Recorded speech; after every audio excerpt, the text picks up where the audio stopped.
વિક્રમભાઈ, ગોપી બોલું છું નિર્ભય ન્યૂઝથી. હાજી બોલો ગોપી. વિક્રમભાઈ, હવે આ તમારી જે નારાજગી છે એ નારાજગી વિધાનસભાના અધ્યક્ષને લઈને છે કે ભારતીય જનતા પાર્ટી સાથે છે?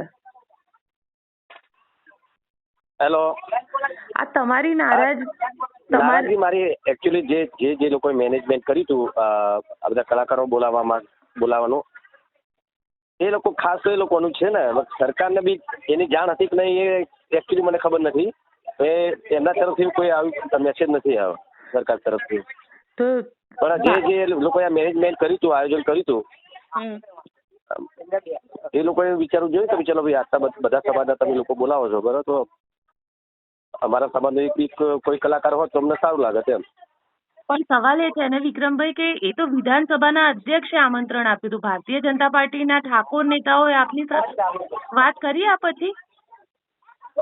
હા, અલ્પેશભાઈ જોડે વાત થઈ મારે. તો તમે એમની વાતથી સેટિસ્ફાઈડ છો કે શું વાત કરી એમને? એટલે એકચ્યુઅલી એમની જોડે વાતચીત થઈ પછી મારે શું મારા ઠાકોર સમાજના બધા જે ગાયકો છે એમના આગેવાનો છે એમની જોડે કાલે મારી મીટિંગ છે ને એ લોકો જે નિર્ણય લેશે એ પ્રમાણે અમે આગળ પછી વિચારીશું કરીએ.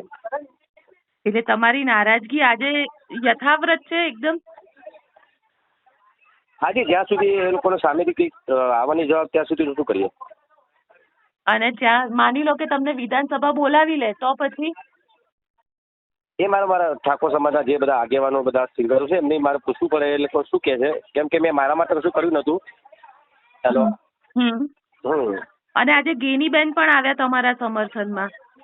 હાજી મેં જોયું. એટલે બીજે ઠાકોર નેતાઓ તમારા સમર્થનમાં આવી રહ્યા. તમને નથી લાગતું કે રાજનીતિ થઈ રહી છે આ મુદ્દા ઉપર?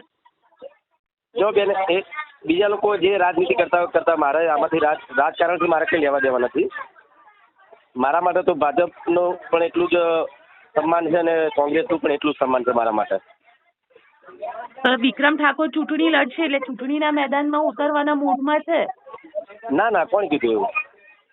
પૂછું છું કે તમને નારાજગી જે જતાવી. નાજી.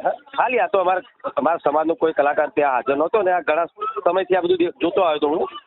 પણ આ વખતે મને થયું કે ચલો આ વખતે થોડું વધારે પડતું થઈ ગયું એટલે પછી મને લાગ્યું કે આ મુદ્દો મારે ઉઠાવવો જોઈએ કે અમારા ઠાકોર સમાજનું કોઈ બી તમારું ઇવેન્ટ હોય, સરકારનું કોઈ બી ઇવેન્ટ હોય, એમાં બી અમારા ઠાકોર સમાજનો એક બી કલાકાર નથી હોતો, બરાબર? પણ સવાલ એ છે ને કે ઠાકોર સમાજને નજરઅંદાજ કરવામાં આવી રહ્યો છે એવું તમે માનો છો? હાજી સવાલ એ તો વાત કરું છું બેન.